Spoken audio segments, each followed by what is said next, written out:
muscle-ups proved to be where this event was won or lost. Yeah, it's true. That 4-inch diameter log that these athletes are having to go up and over, the rep scheme changes just a little bit for the women. They're going to do 16 instead of the men doing 20.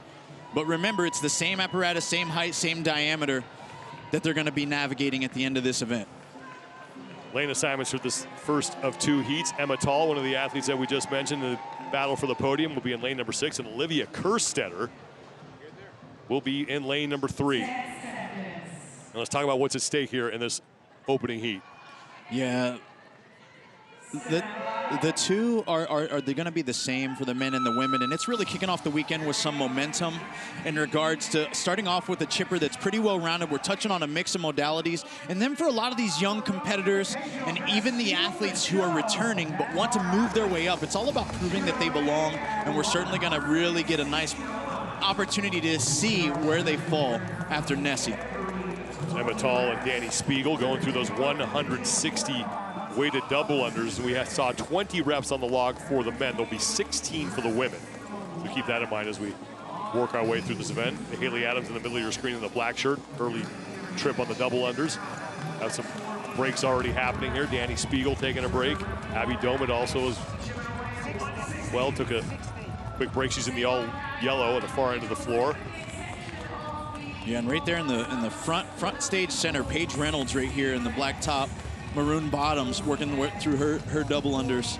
Paige Rogers, I'm sorry, working through. Name change, used to be Paige Powers, threw me there, is coming in perhaps fit as she's ever been, and we've seen her at the CrossFit Games, and I'm really interested, Sean, to see what she's able to put on display throughout the course of this competition as a whole. She's had recent success at the Crash Crucible.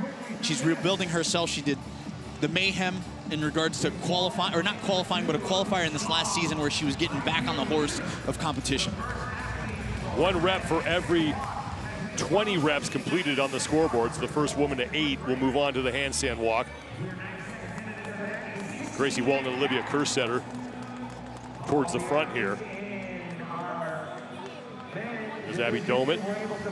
Yeah, taking a couple deep breaths here, regaining her composure. A lot of these women, if they watch the previous men heats, understand they can lose a little bit of time here in order to sacrifice keeping their composure and building confidence and momentum through this workout. People that are watching this at home, you know, you mess up your double unders a couple times, you want to chuck that thing across the room, and they're doing their best to just maintain in their own mind here. Well, Grace Walton and Olivia Kerstetter, the first 2 women of the handstand walk. Emma Tall sits in 3rd. Fuliano and Rogers also on this 80-meter handstand walk, so 2 total laps, 4 lengths.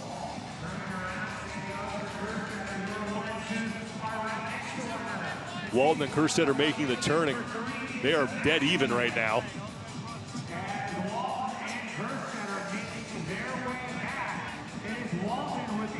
Walton making her first appearance here at the Rogue Invitational. Olivia Kerstetter continues and is now in the lead. Paige Powers making the turn, as her way back up just ahead of Paige Rogers is now in 3rd place ahead of Emma Tall. Haley Adams is still back on the rope going through her 160 double unders. Yeah, we talked about it being a place where we know Haley Adams, that's not a strength of hers, as we see her pretty high and erratic jumps finish up there. It's not a place where you can lose that much time and still hope for a good finish. Hopefully she can make some of it up here on the handstand walk. Well, Walton and Rogers are now towards the front.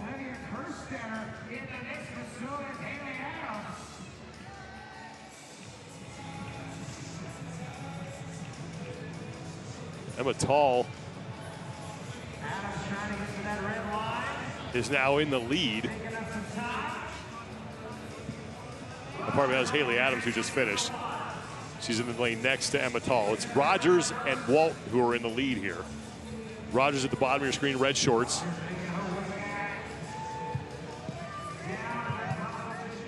This will be her final trip back, taking a break. Grace Walton behind her, and Olivia Kerstetter is in 3rd place.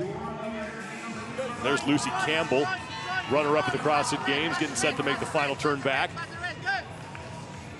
Had some great handstand walking moments at the CrossFit Games this year, going head-to-head with the GOAT, Tia-Claire Toomey. Lucy Campbell really happy to be competing here at the Rogue Invitational. Her father is Scottish, as Paige Rogers is now under the GHDs. And if you know anything about Mayhem, I mean, they do these things in their sleep, so this shouldn't be a problem. That's right. 60 reps here for Powers, or for Rogers, pardon me. Still getting used to the name change as well. That's right. Yeah, it might take us a few reps. Paige doing a great job putting on her raw capacity there. As she is one of the more recent mothers in our sport, recovering from pregnancy, restructuring and rebuilding the foundation of midline stabilization and all the things fitness that are going to be demanded of her at the Rogue Invitational. Lucy Campbell is now in 3rd place. Danny Spiegel sits in 4th, and Olivia Kerstetter has moved into 5th place. As now Emma Tall is done. Elisa Fuliano onto the GHDs as well. 60 total reps here. At the 72 rep mark, they'll move to the box for the 40 box jump overs. And Paige Rogers continues to lead. She's through now 40 of the 129 total repetitions. She's got now less than 30 to go on the GHDs. We talk about how potent GHDs are a lot. The unique thing is the faster that you sit up, Sean, the harder you have to brace your abdominals. So it's a little give and a little take there. Do you want maximum speed? Yes, you do. Of course, you want to be first off this thing if you can, but also you're going to be building fatigue a little bit differently than everybody else the faster you go. Rogers now with 20 reps to go. Make that 10. And this is where we start to settle in with the understanding that a lot of the work they've done up until this point, not that it wasn't pointless and it didn't matter, but will only prove that it matters with how they execute on that log, which is looming after these next box jump overs. Rogers is done, and now 40 box jump overs.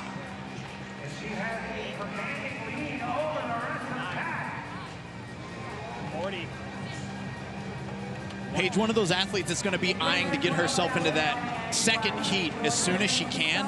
Has to have that urgency. If these women were in the back watching the way the first heat of the men played out versus the second heat, they know that when athletes have that target time to beat, their time is just simply an appetizer on the menu for those next athletes waiting. So she's got to have urgency here, regardless of where she stands amongst these other competitors on the field. Well, Grace Walton is on to the box jump overs and chalking her hands while she does those opening reps, because that log is after these 40 reps. Kerstetter has started her set of 40. Emma Tall and now Lucy Campbell onto the box as well. So the 112 rep mark is when they are done with this portion of the event, and then it's just those 16 reps on the log remaining. Rogers has about 12 reps remaining.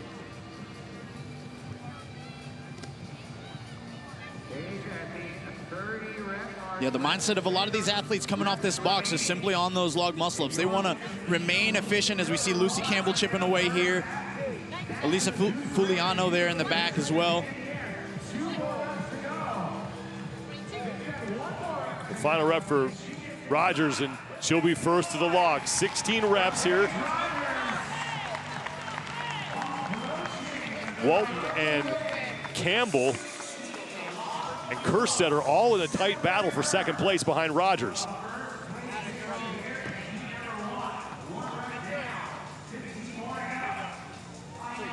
Rogers going with those quick singles.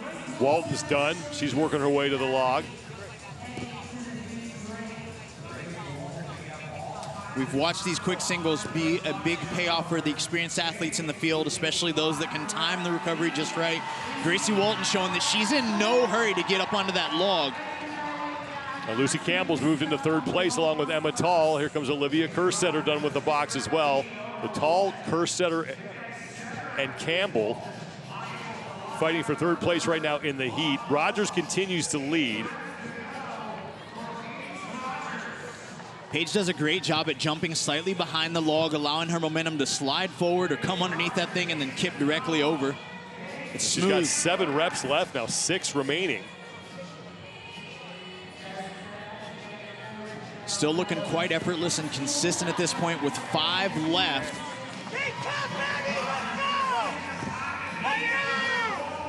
This is where you got to have that internal clock and dialogue, Sean, on, hey, I got to get back up. I got to go faster. Too slow, too slow. Because, again, of the competitors that are just watching for that next heat. Meanwhile, Emma Tall is winning the battle for second place with Campbell and Kerstetter. She's got a couple rep lead on those two. Rogers is on to her final rep. To Paige Rogers, welcome back to the Rogue Invitational. She's gonna pick up a heat win here in Nessie. She didn't forget that buzzer. 9:32.60 seconds. Emma Tall looking to be the next woman to finish. She has 10 reps left. And Sean, I'll tell you, ironically, Haley Adams just making her way to the log. Now, if this is a movement that she is comfortable with, she can still make up a tremendous amount of ground with the time remaining. We saw Ricky Garrard do that with the men in that second heat.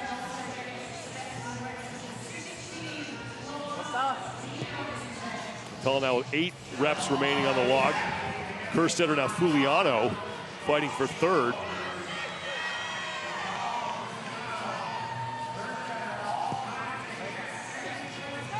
Starting to see some no reps get handed out. Gracie Walton just missed on the bottom left-hand part of your screen. And Kerstetter got no rep as well. Adams is having some trouble in the middle. And this is where we start to see the difference between the women's challenges and the men's challenges. Of course, hand size is going to be a little bit of a limiter. The more of your fingers and palm that can stay on top of that log through your kip, the more success you can have. When we talk about the kip for a bar muscle-up, people are used to being able to just swing their body however they want and trying to end up on top of that thing. With a log, it's different. You've got to remain a little bit more stiff in the bottom of your swing, otherwise your hands slip out of position. Olivia Kerstetter right now in 5th place in the heat. She's through 120 of the 128 reps.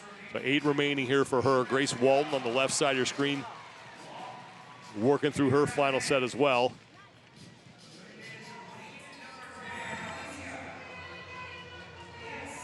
Alicia Fuliano has now moved into 2nd place in the heat. She's got 2 reps remaining. Kerstetter on the podium at the CrossFit Games this year. And there goes Elisa Fuliano.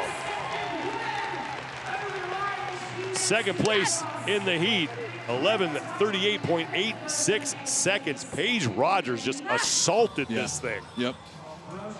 Yeah, and you love to see it because of the way that she executed that first part, Sean. We were like, hey, now we're going to have an opportunity to see if this work was for naught or if it was for reason. And she had plenty of reason to go fast because clearly she knew she would have success on that log.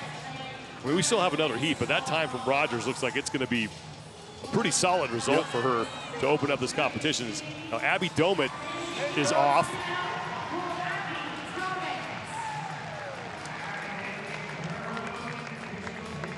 She'll take 3rd place in the heat. Emma Tall and Danny Spiegel both have 1 rep remaining. Tall is off. Spiegel in the background, completing her final rep, and she'll make the run to the finish. A 16-minute time cap here. Spiegel gets into 12:32.63 seconds. Half the field still working. Olivia Kerstetter has 1 rep left. Can't get up and over that log. Yeah, just a little too low there. In order to win with a log this thick, you got to try to pull it just a little bit lower, just below the sternum. Kerstetter just cannot get up and over that log. We've all been there. Yep, we certainly have. And this is where when you're watching at home, you wonder why these athletes are just standing around. It's because of the effort that it takes to even attempt one of these things. You don't want to have to waste it. You want to make every opportunity count, and every time they rush a repetition and get no rep, they're losing energy, and of course they're losing precious time. Got it. There's Olivia Kerstetter closing things out. She'll take 6th place in the heat. With about 2.5 minutes remaining before we run into the 16-minute time cap. 13:29.98 for Kerstetter. Lucy Campbell has 5 reps remaining. Paige Semenza is still working. She's in the light blue shirt out there. Campbell trying to get the crowd behind her. You know, and you wonder how something like this too is affecting that wrist. For sure. For sure, yeah. When you have wrist as a limitation, it's upside down work and work where you have to get into what we call the false grip. So that position where their hand is in a flex position over that log, you see her getting in it right now. When she puts those hands up there, that's a tremendous amount of strain on your grip strength. And Sean, you're right, that's directly related to wrist stability and capacity has been built over time. And Campbell now with 3 reps left. Man, this is one of those unique experiences that come with the blessing of the challenge of competing at the Rogue Invitational, where you don't get a chance to just find a 4-inch log laying around anyone's affiliate. Athletes have been creative through the years in trying to create this stimulus in their homes, but you got to get out onto this competition floor to really know what this obstacle is like to overcome. Final rep for Lucy Campbell.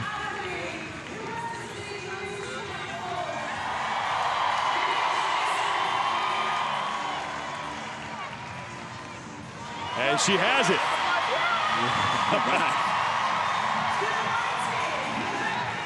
And Campbell is in. Just inside 15 minutes, less than a minute to go before we hit the time cap. 3 athletes still working. Grace Walton is one of them, and she led early on in this heat. Well, I don't think Haley Adams has been able to get a single rep yet. That's the last rep for Paige Semenza.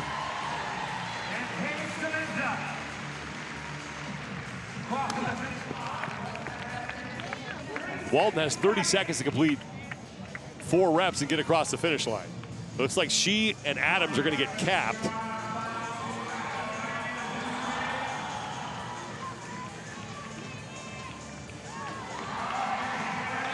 That was a good, I think that was one of the cleaner reps that I've seen her do in a couple minutes, Sean. She was able to keep her hands on top of the log even through that violent kip that she gave it on the way up. Let's see if Haley can sneak one in. Final couple seconds here, and Adams just can't get that to go, but Paige Rogers. Wow. 9:32.6 seconds to pick up the heat win. And that is going to be a formidable time for the athletes in heat number 2. Sean, we're going to talk about momentum quite a bit this weekend, especially surrounding the early events. And this is an amazing way to start. Paige Rogers was moving smoothly throughout, even on the double unders, but she got to that handstand walk and created tremendous separation through the GHD into the box jump. She kept her placing, and it was the smooth, fast singles where she's able to have great hand position throughout all 16 of these log muscle ups. What a way to kick down the door in Nessie.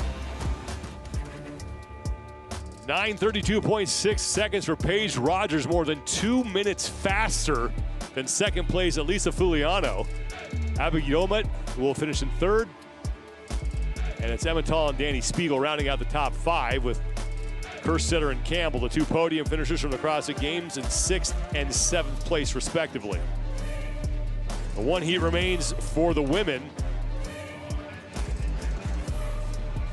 And those athletes are making their way out onto the floor right now.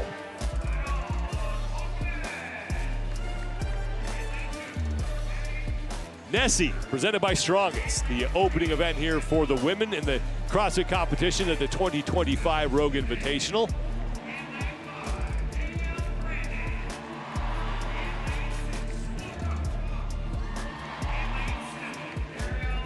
Take another look at what is in store here. The first one is a chipper. Nessie involves 160 heavy, not normal double unders. They're going to get a good chunk of handstand walk in, GHD sit-ups, 40 box jump overs at 20 inches, only to be halted or have an opportunity to excel at the 16 log muscle ups. When you talk about handstand walking, you got to talk about Danielle Brandon. Got to. Not many people faster on their hands than she is. We'll take a look at the lane assignments here for this second and final heat. Brandon will be working out of lane number 5. Laura Horvath, the 2-time Rogue Invitational champion, will be in lane number 6. And Alex Gazan, another woman we'll be keeping an eye on here. The first time we've seen her in competition since the NorCal Classic. She'll be in lane number 4.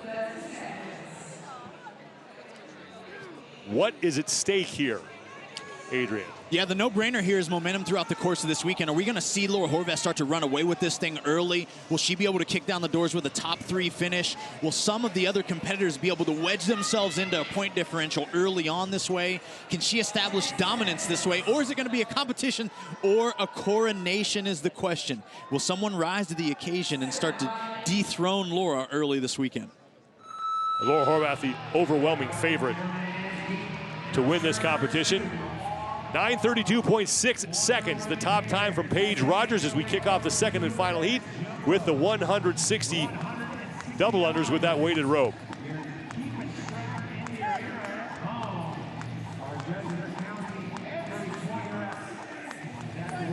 One rep for every 20 that they complete on the scoreboard. The first woman to 8 reps will then move on to that 80-meter handstand walk. 2 total laps, 4 lengths between those red lines. Ariel Lone in the all green taking a break. Yeah, a lot of the double unders here looking pretty uniformed. Similar jump heights for the women, similar hand speed. A couple intentional breaks. We see Gazan break there on the left. Remaining composed. This is all intentional so that she can make sure she's clean on the execution in the next handstand walk, even with the GHD sit-ups. Gazan making her 3rd appearance in the Rogue Invitational. She's been top 5 here the last 2 years. Just missed out on a spot on the podium in 2024. And for more on her, let's go down to the competition floor with Kiki Dixon. Sean, as you mentioned, this is Alex's first competition back since being injured in a car accident this past June. I had the opportunity to chat with her today, and she told me she feels healthy and can do everything without pain, but it is her squatting that's coming back the slowest. The biggest shift has been her perspective. She says she typically feels pressure, that she either podiums or it's a bust. But now she's just so happy to be here, and maybe that shift in perspective will pay off in performance. I say, come what may, Alex, we're just happy to have you back in the game, right, guys? Thanks, Kiki. Laura Horvath and Danielle Brandon, the first 2 to the handstand walk. Ariel Lowen there as well. And Danielle Brandon is starting to open up a lead on Horvath as now Lowen is moving past the 2-time Rogue Invitational champion. Brandon done with the first of 4 lengths, makes the return trip, and she's right back to work. Lowen and Horvath getting to work at the same time now as the rest of the field is pretty much on to that handstand walk. Everyone done with those 160 double unders. There's Danielle Brandon. Yeah, folks, and if you're taking notes at home and want to know how to handstand walk a little bit better, stack your hips on top of your shoulders like Danielle Brandon does. If you break at the knee, not at the hip, don't overarch. Don't look too far out in front of your hands. We're going to see some differences happening in fatigue, and that's going to lead to slowing for some of these other women. Danielle does a great job at staying stacked as we're watching her navigate this floor effortlessly, one hand in front of the other. This is her 6th appearance at the Rogue Invitational. Her best finish, it's her only 2 finishes inside the top 10. Came in back-to-back years, 9th in 2022 and then 7th in 2023. She does have 1 event win in her career here at this competition, and right now leading here in the second and final heat. The time to beat belongs to Paige Rogers, 9:32.6 seconds. This is the final trip now for Rogers back down the floor as Horvath on the left and Lowen on the right are fighting for second place behind Brandon. And I like here what Ariel even did with that decision, Sean. You know, she was watching Laura. She was like, I'm just going to stay right by where this girl is. I'm going to make sure that I keep my distance to her appropriately so that I can navigate these log muscle-ups, which I believe Ariel has in her back pocket as a capacity and skill set, so she's going to navigate the pacing appropriately. And Lowen on the podium last year at the Rogue Invitational, along with Tia Toomey and Laura Horvath, as Danielle Brandon has gotten to work on her set of 60 GHD sit-ups. So looking to hit the 72 rep mark is Danielle Brandon, as they got 1 rep for each length of the floor on the handstand walk. Lowen also to work on the GHDs, and now Laura Horvath as well. The top 3 women in this heat really starting to separate themselves from the pack.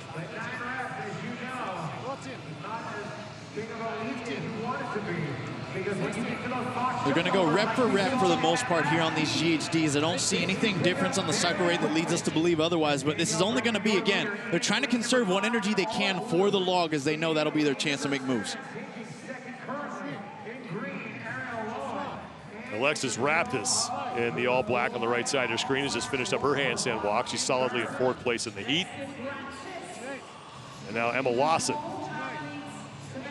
is finished up. She'll start her 60 GHD sit-ups. Alex Gazan and Brooke Wells will join the rest of the field on the GHDs. Maddie Surt, Manel Anganez, and Emily Rolfe still on the competition floor, closing out their 80-meter handstand walks. And now Danielle Brandon continues the lead onto the box jump overs. 40 reps here.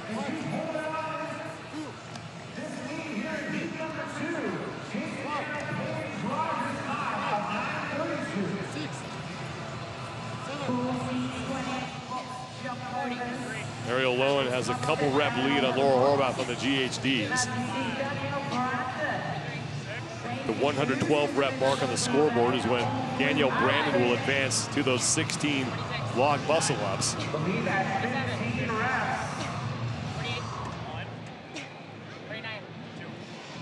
It's one of those movements too, Sean, that when you stop and you pause, it hurts worse. These athletes have enough experience to understand that it's slow and steady often wins the race at GHDs. You just don't pause and stop and sit up there on the pad. You get moving, try to get to that box jump over as Danielle Brandon is just continuing to pull away from the field. Ariel Lowen is going to be the second woman onto the box jump overs. And now here comes Laura Horvath.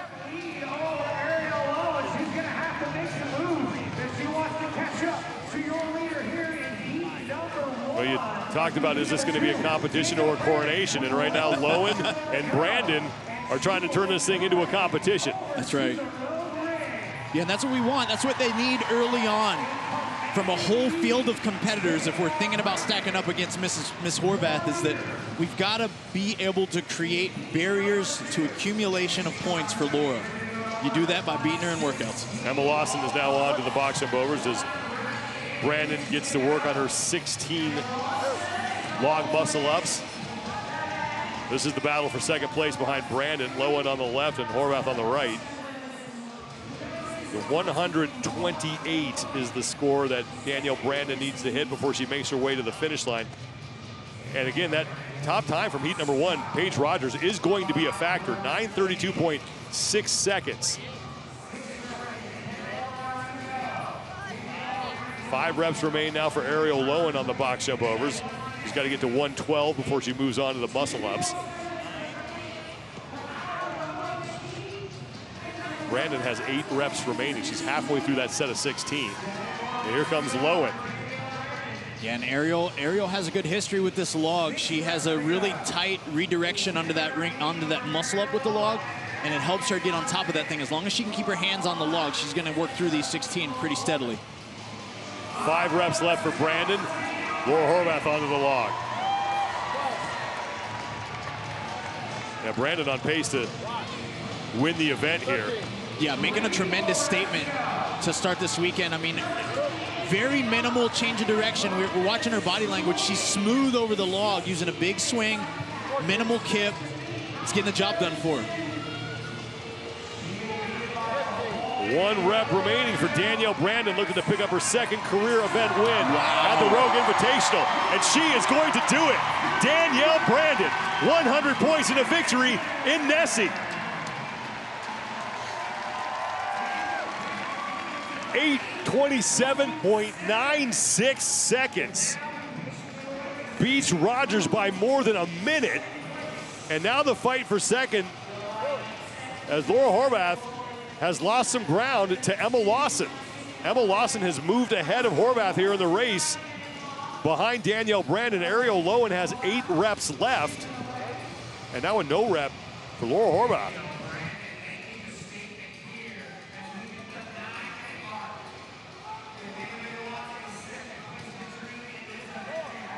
This is where we start to see that decisive, intentional pacing play out for all these athletes. Are they going too soon? Are they waiting too long? An athlete like Emma Lawson has really paced this entire event only to this point. Now to start to push her threshold. If she's timed it just right, she's going to have an opportunity to be top 3 here. She has a chance to push Lowen now for second place. It's a rep behind Ariel Lowen. Lowen's got 4 remaining. Lawson's got 5. Now Maddie Stern and Alex Gazan have moved ahead of Laura Horvath. So our 2-time champ starting to fade here.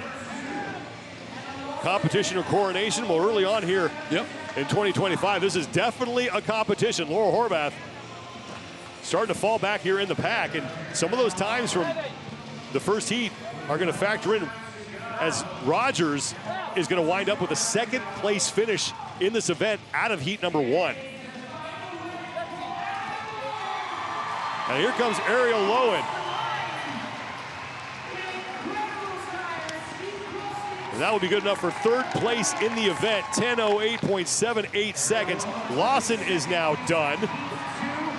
Gazan is finished as well. And I don't think Lawson sees her. Ooh, and Lawson just made the touch ahead of Gazan. What a charge from Gazan. Maddie Sturt is in. Big push and charge there from Maddie Sturt after those handstand walks. But Laura Horvath continues to fall back in the pack here in heat number 2. She has 4 reps remaining.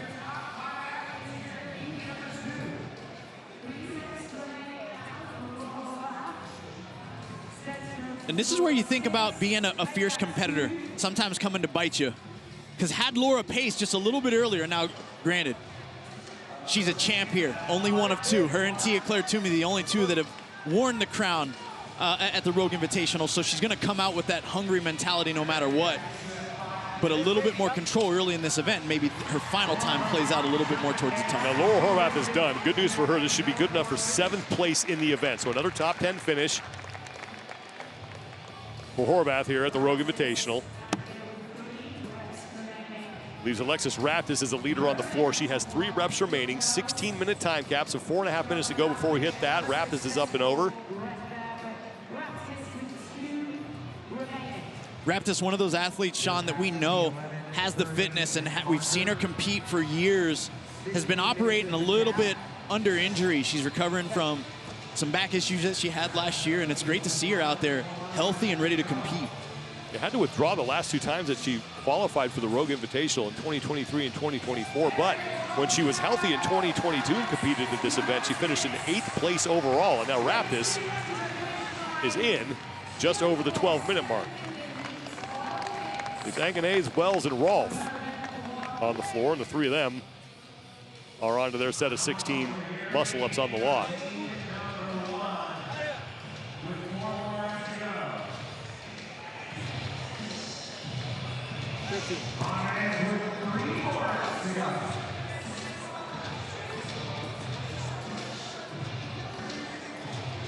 And Ganesh, one of those athletes that has been here several times. She's been able to experience this log. It's wonder, we should ask them, how have you simulated the log in training? What are you doing to try to gather your experience at home? I know Anganese with 1 rep left here. She is up and over, and Manon Anganese well inside the 16-minute time gap. And I'm feeling the coordination. Dark to light, light to dark. Got the switch, see what she's doing there with the hair and the shoes. Got it dialed in. Yeah, man, if you look good, you play good. And many a football coach would say that. Brooke Wells and Emily Rolfe, the last 2 athletes on the floor. Brooke Wells announcing her retirement earlier this year.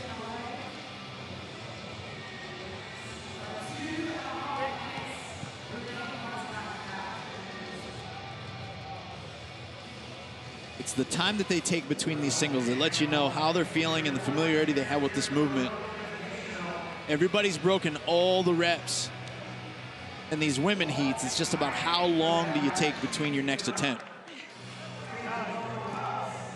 Brooke's reps get really hard because of how far she pulls herself forward underneath that log. We've seen athletes have more success.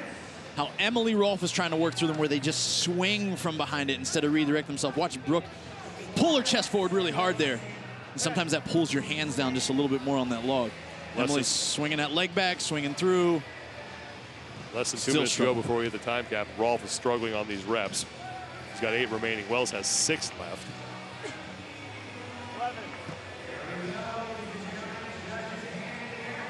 That was a great make there by Brooke. That feeling of urgency where you feel like you might not make it. And she was able to strength it right over top. Good rep for Emily Rolfe on the right side as Brooke Wells has got 5 left. That's where that's an example of the grip blowing up there. Just hand slips right off the log.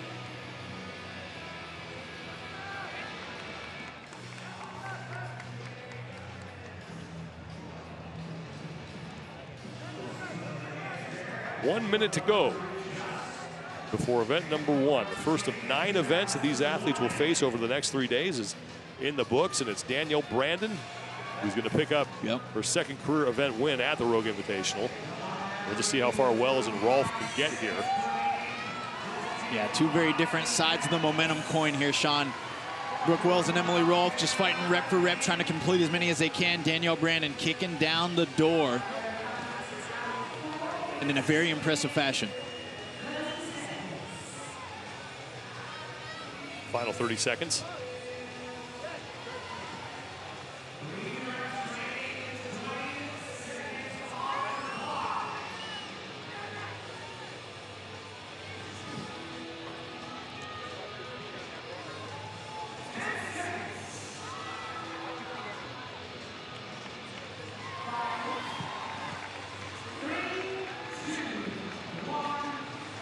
And that will do it for Nessie. Danielle Brandon, 8:27.96 seconds. You mentioned it, Adrian, just kicking the door down here. Paige Rogers' time from heat number 1 is going to be good enough for second place. Danielle Brandon leading from the front, goes wire to wire here in event number 1 and picks up the 100 points. Unofficial results. Rogers and Brandon, the only 2 to go sub 10. Ariel Lowen's results good enough for 3rd place, and Emma Lawson and Alex Kazan rounding out the top 5. Well, event number 1 for the CrossFit athletes is done. They have 8 remaining. We're going to take a break, but action continues. We're far from done here on the opening day of the 2025 Rogue Invitational. The Strongmen and women are back out on the competition floor as our coverage continues from Aberdeen, Scotland.